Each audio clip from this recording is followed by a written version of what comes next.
What's going on, YouTube? It's okmall, and today's guide, I'm going to cover my personal tips and strategies to streamline your Stoneshard gameplay. Now, this guide is going to be primarily focused on efficiency. Our ultimate goal is to maximize our gold and reputation so that we can unlock tier 4 and tier 5 gear as early as possible. And before we dive into today's video, if you haven't done so already, like, comment, subscribe, and hit that bell to get notified for any future video content. Let's go. Now, since today's guide is based around efficiency, what better place to start than Osbrook? Now, whether you're a new or returning player, there's some things that I always do at the beginning of each one of my runs. And this ranges from tasks from the blacksmith, apothecary, stealing, purchasing a crowbar, and maximizing your contracts.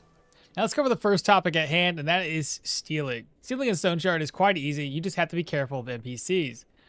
There is a line of sight issue. If you were to come over here where he can see you, it usually is counted as theft, and you do not want that to happen. Otherwise, you're going to pay a hefty fine and spend some time in jail on top of losing reputation.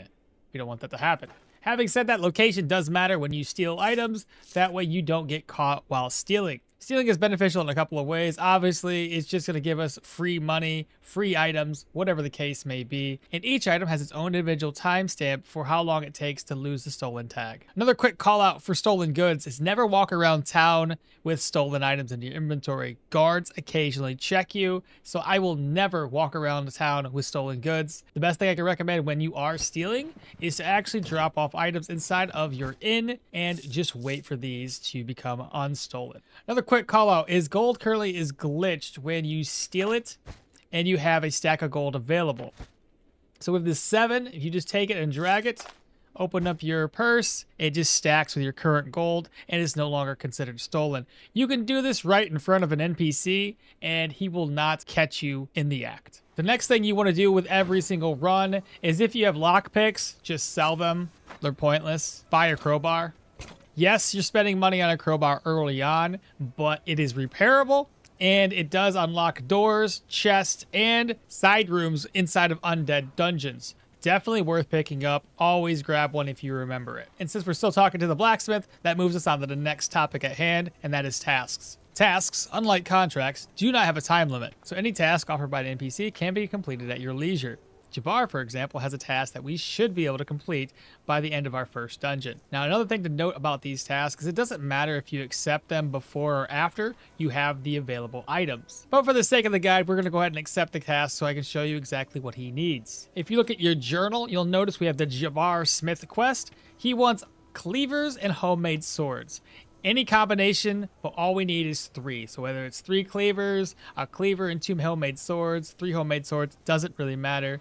And that's going to net you about 150 crowns right off the bat, which early game, we need as much money as possible. Another task that I do with just about every single one of my runs is to pick up a task from Frid. Frid will send us on a task to collect 3 herbs, which he then rewards us with 2 free healing salves. And that is huge. If you go into what does he have for sale, you'll notice that healing salves are about 50 gold. You only got 250 gold to start off with, so it's very, very imperative that you can save 100 gold right off the bat by doing this mission. Now, without getting too in-depth here, he wants agrimony, fleawort, and spearmint. I'll show you exactly where to find these. Fleawort is the first one up, and this one is easily found. You just have to travel along any one of these roadways, and the Fleawort is typically along those. The next herb up is going to be agrimony. This is the easiest of the 3 because it's always going to be located right here. Now, the last one up is spearmint. This one may take you a little bit of legwork to discover. It's going to be on these field tiles, so on the open plains here. Sometimes you might walk around and find it 2 feet away from the Osbrook area, and other times you got to wander the entire field just to find 1 spearmint. But pick it up and you can turn that in for 2 free healing salves. The next thing we're going to do is actually get ourselves a free room at the mill. Now, you can do this before or after your contract. It's entirely up to you. We're just going to show it off before the contract. The guy here is going to be Alan. If you ask him for any work, he wants you to go find a shed key. And we just look around the fields to find that. Now, here's the shed key. It's going to be actually random in all of these fields that you see here. That shed key can be anywhere there. So pick it up. Once you talk to Alan, he'll let you know that you can unlock the shed using the key. The shed is just south of him. Now, the biggest reason to do this early on is to gain access to an additional storage bin. On top of that, you do gain access to a bedroll and some food. We'll touch on the topic of storage a little bit later and why it's necessary to have 2 storage bins right off the bat. Now this takes us to the next part of the guide, and that is completing contracts. And these are my recommendations for the most optimized way to do a contract. Now, if you're not a fan of save scumming, maybe this section is not for you. But if you're like me and you just want to maximize the run, follow what I tell you to do right here. So each and every single contract can be renegotiated for more money. And there's 2 outcomes to this. The first outcome being that you failed the negotiation.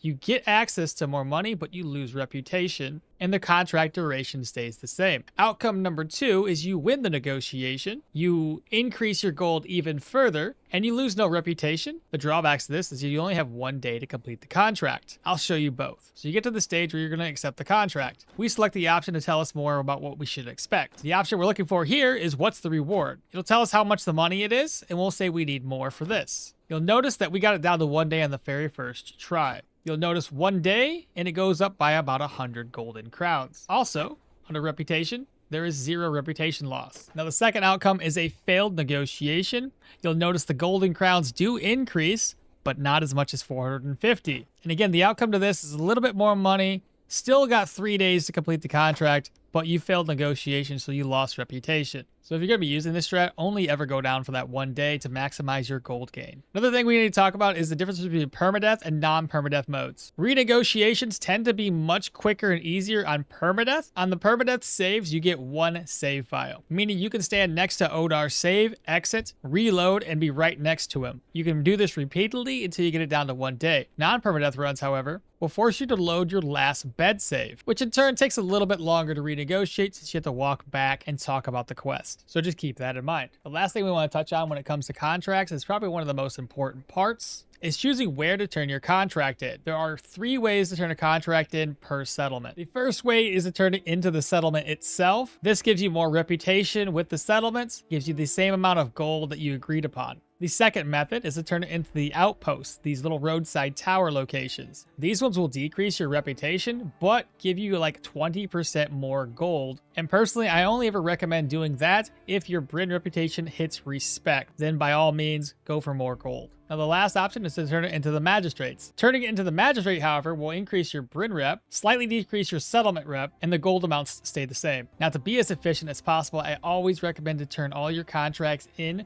for increased Bryn reputation. Unlocking Bryn reputation as early as possible is going to give you access to tier 4 and tier 5 gear at earlier states in the game. Another thing of note for the Magistrate is here in the Osbrook area, he travels between the Mill and the Drunken Woodsman Inn. Now he's going to be at the Mill from 12 to 20, and from 23 to 6 he'll be here. If he's not in a location, he's traveling back or forth. Now that we know about the beginning of the game when it comes to tasks, crowbars, and contracts, I now recommend you guys complete all 3 contracts in the Osbrook area before ultimately going to the brewery, and then from the brewery down into Bryn. So that means that you're going to be doing Pilgrim's Rest, Fort of the Outskirts, as well as the Old Grave. Now for this part of the guide, we're going to be talking about the brewery and commodities. Now when Odar brings up the brewery, he expects you to take his word for it and kill everybody in the brewery. But since we're talking efficiency, we're going to do the second option. Now the second option will do 2 things for us. First, it'll give us access to the commodities that are available at the Yoke and Barrel. The second is it gives us 500 gold depending on how you confront Odar. And my personal recommendation is to always save the brewery and always go for an additional 500 gold. Now I'm not going to cover the brewery in depth any more than this, but I do have a guide that breaks down the brewery mission in depth. So I definitely recommend checking that out if you haven't done so already. Now, once you've finished helping the brewery, you're going to talk back with Crom, and he's actually going to give you a barrel of beer, which is great. You get a free barrel of beer. Another thing that Crom will offer is barrels of beer for you to purchase. Now, keep this in mind because I recommend buying these barrels of beer right before you head down to Bryn. So plan to have enough space in your inventory for at most 2 barrels of beer. And if he only has 1 for sale, then so be it. You'll only bring back 1 barrel of beer. Another really important call out is before you head back to Osbrook, you're going to head inside of this building here and unlock this chest. This one is going to allow you to steal a sack of grain. And it's important you do it at this state in the game because you can come back here and this chest respawns after we've talked to Odar. And the reason for that, I think, is because the oak and barrel tile refreshes once we've talked to Odar. Now, this brings us back to the subject of the extra storage bin.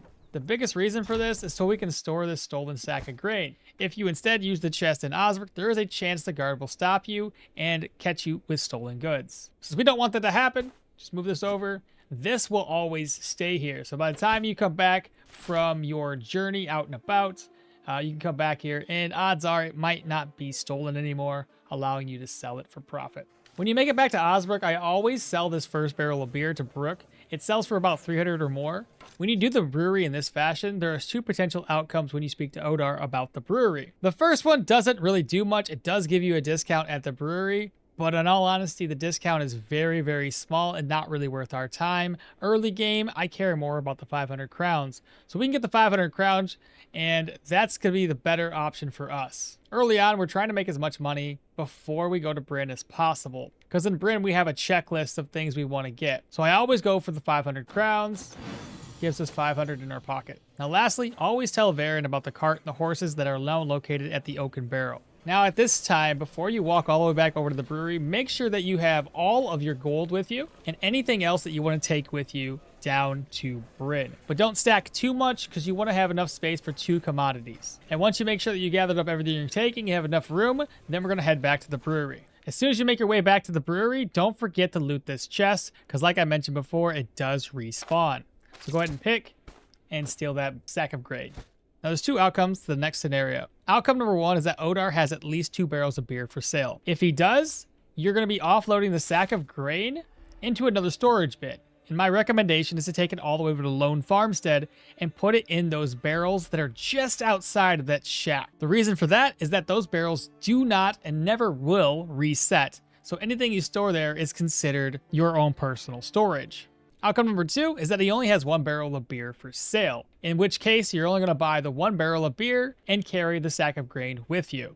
And I'll show you where to dump it, so that way you don't have to walk around Bryn with stolen sacks of grain. For our example, we're going to assume Odar only has 1 barrel of beer. And once you're completely ready, you're going to talk to Varen and make your way all the way down to Bryn. As soon as you arrive at Bryn, you're going to click on this barrel here and then offload your sack of grain. Just make sure to mark it on the map and pick it up before you leave, because if you don't, that barrel will 100% reset on you.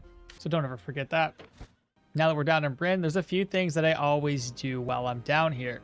First and foremost is to take your ancient coins and turn those into the bank. The ratio is 1:4, current day currency. Next up, we'll be selling your barrels of beer, and there's one store in particular that buys it for the most amount of money. Now, if you have 2 barrels of beer, you're only gonna be selling 1 barrel of beer to her, and then find another innkeeper to sell to. Now, a quick note I want to touch on is when selling commodities, keep an eye on the time of day. If it's really early in the morning, I recommend waiting until 10 o'clock. Every single innkeeper in Bryn resets their inventory at 10 o'clock every single day. For example, if you sold a barrel of beer at 8 o'clock and then again at 12 o'clock, it's going to be worth less regardless of who you sold it to. But I'm not going to dive in any deeper than that. If you want a guide on that, again, check my guides playlist where I cover all of this information.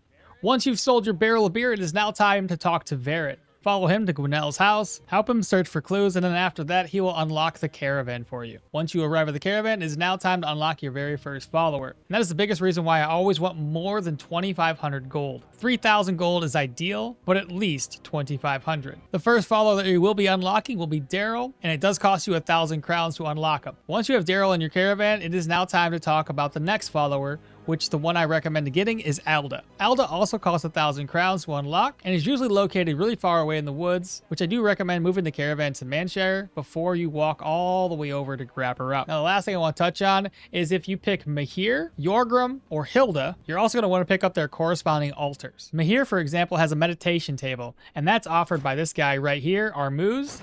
You'll notice that he'll have a meditation table for sale. Now, quick note when it comes to buying these is that you do not want to speak to these individuals until you've unlocked the caravan. If you speak with them beforehand, you have to wait until their inventory resets the very next day before they start selling you those caravan upgrades. If you're instead playing Yorgrim or Hilda, the runic boulder is the one you're looking for. The shopkeeper you're looking for is called Ormi. He always shows up the day after this elven dock worker. Highly recommend grabbing that up as soon as you can, so the very first time I get down into Bryn, get it every single time. Now, to elaborate further about the followers, there's a reason why I always go for Derrel and Alda first. Derrel, for example, will repair everything. Rings, weapons, gear, doesn't matter what it is, he can repair it. Alda, on the other hand, has a perk that allows her to go hunting about once per week, and she can come back with pelts that you could then sell off. On occasion, you get some really, really good stuff like a bear pelt, a moose pelt, troll pelt, whatever the case may be. So she's really, really good to have for that occasional money spike. Once you've completed everything in Bryn, it is now time to head over to Manshire. Your primary goal in the Manshire is to knock out all 3 contracts. Keep in mind, we're still going to be renegotiating contracts down to a singular day, and we're still going to be turning those contracts in for additional Bryn reputation. The Magistrate in Manshire shares similarities to the Magistrate in Osbrook. He's going to be traveling between the New Orchard and the Winery. From 12 o'clock to 20, he's located in the New Orchard. From 23 to 6-ish, he's in the Winery. So after every single contract, make sure that you're either turning it into the Winery or into the New Orchard for as much Bryn reputation as possible, and also reducing those contracts down to that singular day to maximize our gold gain. Now, before you start these contracts in Manshire, I highly recommend grabbing up the Ranger right off the bat. But don't just walk over there as soon as you make it to Manshire. First, walk into Manshire and go to the church. The priest there has a task for us to find the Hermit's Hut. And the best case scenario is the Hermit's Hut's going to be located in the same direction as the Ranger. So once you get to the church, go ahead and talk to Josh and ask him for any work. He will mark on your map the location of the Hermit's Hut. In this case, it's more or less along the same route as the Ranger. So in this case, I would recommend going to the Hermit's Hut first. You'll be able to get yourself a free Herbalist backpack, as well as a couple other items. And then from there, I would travel all the way down, get the Ranger, and then all the way back to the caravan. And at that point, you can start knocking out all 3 contracts here in Manshire. Next up, I have a couple other callouts. Gerlot here, the general goods merchant, actually have a quest for us. If you ask him about work, his contract or his task is to find both a moose antler and a deer antler. Now, the way to do all of these tasks is to never prioritize them. Keep it in the back of your head that if you find a moose antler, save it for later. If you find deer antlers, again, save them for later. You will eventually find these while exploring dungeons. Or if you're willing, you can go out of your way to hunt moose or deer for their antlers. The next items you're going to want to keep your eyes out for are iron ingots. Those are what's going to be required from Dietrich. So his task, if you ask him about work, is going to be the smith's request. And it requires you to find iron ingots, 5 in total. Now, this is a task that might take you until the end of the game before you come across these iron ingots, or it's a task that you might be able to complete within 1 or 2 contracts. It just depends. And in all honesty, it's still better just to save these iron ingots versus selling them off for instant gold, as you can accumulate 300 gold by turning in 5 iron ingots, and it's much better profit that way. And on that note, the moose and the deer antlers gives you 450 crowns, so definitely worth doing those tasks. There are 2 more tasks that you could complete, though I don't always do them. One's located in the New Orchard for the bees. I basically never do it, so don't even worry about it. It's not something you need. And then there's one in the winery. Now, this task is still really new, so it's not currently on my radar of things that I do, but I would still recommend knocking this one out. Just be sure to play a little bit safer, though, and bring a net just in case, because the guy can hit you pretty hard. And with that, the rewards are also varied. But we won't go into too much detail. I'll have you guys figure that one out on your own. Now, the next thing I want to touch on is a very important step, and you do not want to skip this. Make sure that you have the old contract from Brin inside of your inventory, and then you'll speak with the elder here. And before you accept any contract and get it down to a singular day, you're going to want to do option number 2 here, which says, I have something special for you. Does this paper look familiar? There are 2 ways to go about this conversation, and one of those ways will decrease your rep, and I think give you a little extra money. But preferably, we want to go for the one that does not decrease reputation. I'll show you what it is. So just click it, and you're always going to go for option number 2. Just click through slowly so you don't mess this up. You see, I'm not leaving until I get paid. At this step here, if you don't click number 2, you will lose reputation. So always go for number 2 here. All right, deal. It's better than nothing. Essentially, by doing this, what happens is he pays us like 1,000 extra crowns for doing a contract. So you can make like 1,600 to close to 3,000 gold on the very first contract, depending on what contract is available. If you had access to the proselyte contract that had you collect diagrams, I would 100% do that contract first to maximize how much gold you get. And I would also recommend at that point to turn that contract in, not for more Bryn reputation, but for more money at the Southern Outpost. It would maximize your gold gain by a lot.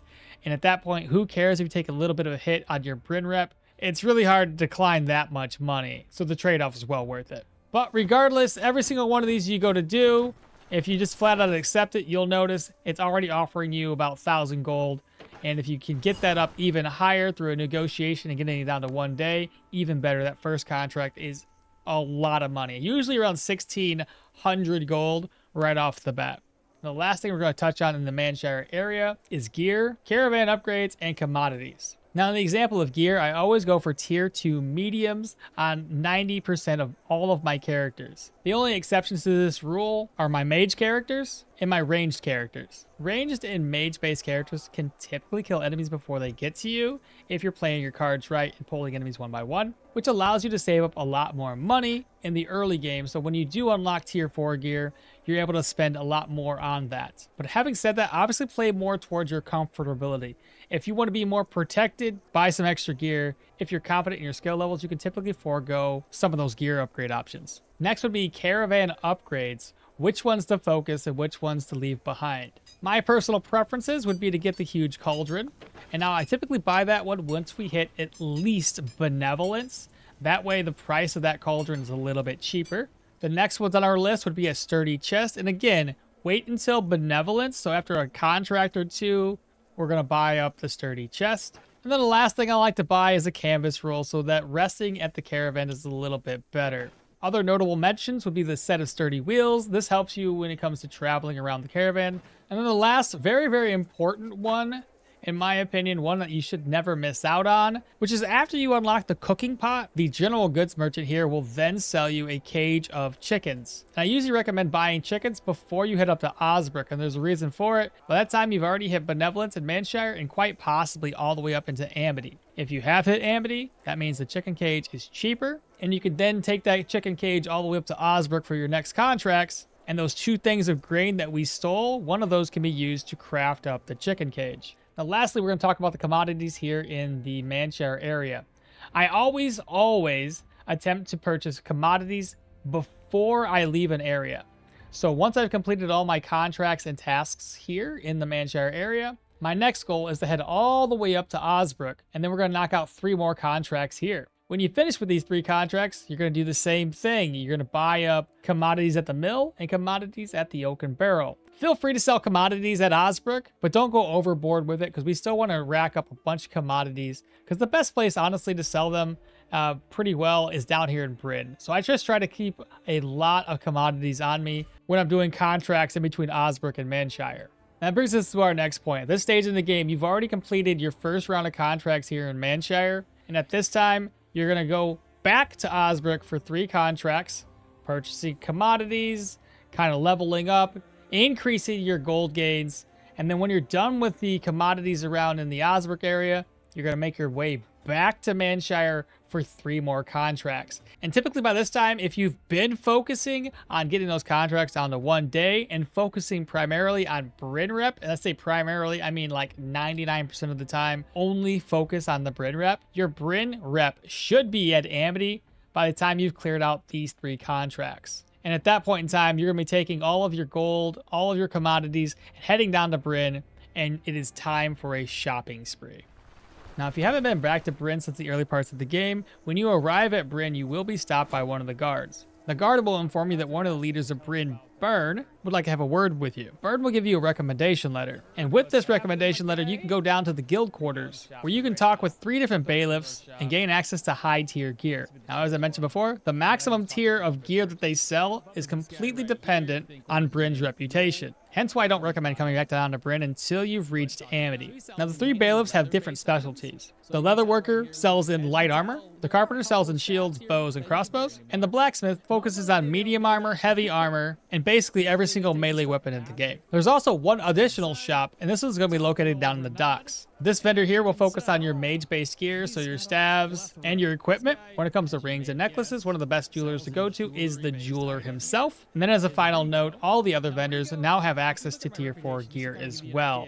Now, usually around this time in the game, I have racked up around 10,000 gold, on top of having a bunch of commodities to sell. So be sure to go around and sell any excess commodities that you have. Also, don't forget to stop into the bank to turn in your ancient coins for more money. And as a final note, don't spend all of your money. Try to maintain having at least 2,000 to 3,000 gold on your character, because you're still going to need to purchase some healing supplies, get yourself some vivifying essences. Those things cost a lot, and you don't want to go broke. When it comes to things to prioritize, I would prioritize a weapon, and then maybe mix and match some tier 3 with some tier 4 gear so you're not completely broke. At this stage of the game, it's completely up to you what you do. I would recommend, though, if you want some harder contracts, head over to the Rotten Willow. Do the contracts over there. Still focus on getting those contracts down to a singular day, and the only change I would make in the Rotten Willow is instead of focusing on Bryn rep, focus on turning everything into One-Eyed Wigmar for more Rotten Willow rep. And the reason for that is we want to get our Rotten Willow rep up to Amity. First, it unlocks the Manticore boss, which is the boss you can fight later. And then secondly, it gains us access to a fence, which is located down in Bryn.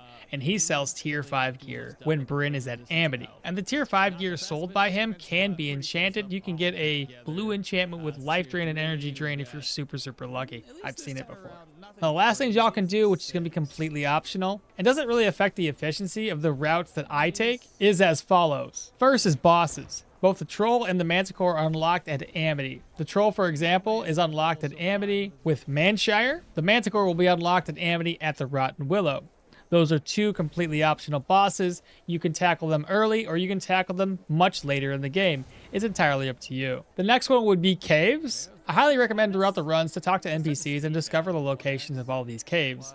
If they're close by and it's something you want to go over and do, it doesn't take much time to explore a cave and loot all of the valuables within. Caves do vary on difficulty though, based on the enemy types and the tier of that location. So definitely don't throw caution to the wind and just go in there willy-nilly. Be sure to prepare ahead of time so you don't end up 6 feet under. If you enjoy hunting, there's nothing wrong with you guys going out of your way to hunt some pelts. That's just going to give you more gold much faster, plus give you access to food. So if you want to go out and hunt for a couple of hours out in the wilderness, come back, sell a bunch of pelts off, feel free. You'll just accumulate more money at a faster rate and then continue on your way with clearing contracts between Manshire and Osbrook for that reputation. And then lastly, just simply exploring the map.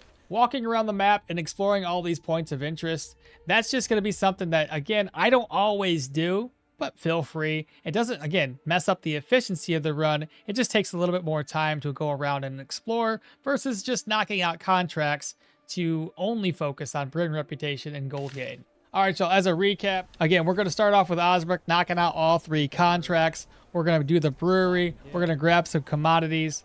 We're going to grab the first 2 followers down there once we get to Bryn. From Bryn, we're going to go to Manshire, knock out 3 more contracts, buy some more commodities, and then we're going to go back to Osbrook. Again, same idea, 3 contracts, commodities, go back to Manshire, knock out 3 more contracts, buy some more commodities, and at that time you should have Amity unlocked down in Bryn, and then you have access to tier 4 gear. If you all have your own preferred methods, I wouldn't mind hearing it down in the comment section below. I've been playing this game for such a long time that this is the route that works best for me. It might not work the best for you, but I hope you take the information from this guide, build off the information, and create your own path in Stoneshard. But I really do hope you all enjoyed today's video, and as always, don't forget to like, comment, subscribe, share this channel with your friends and family. I'll catch y'all next time. Bye!